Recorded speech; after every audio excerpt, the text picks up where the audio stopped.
பாஜக மாநில தலைவர் அண்ணாமலை குறித்து செய்தியாளர் எழுப்பிய கேள்விக்கு பதில் பேசாமல் அங்கிருந்து பாஜக எம்எல்ஏ வானதி ஸ்ரீனிவாசன் கிளம்பியுள்ளது கடும் அதிர்ச்சியை பாஜகவினரிடம் ஏற்படுத்தியுள்ளது. கருத்துக்களை வைப்போம்.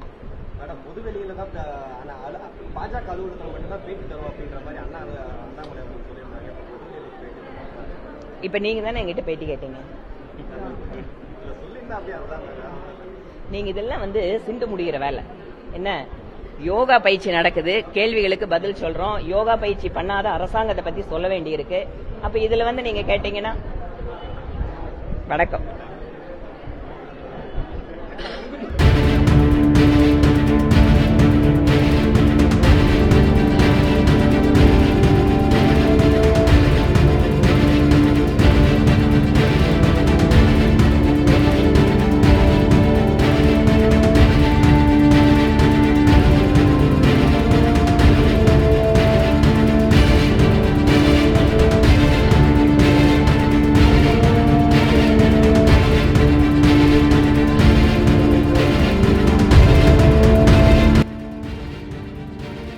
செய்திகளை உள்ளது உள்ளபடி தெரிந்து கொள்ள ரெஃப்ளெக்ட் நியூஸை சப்ஸ்கிரைப் பண்ணுங்க.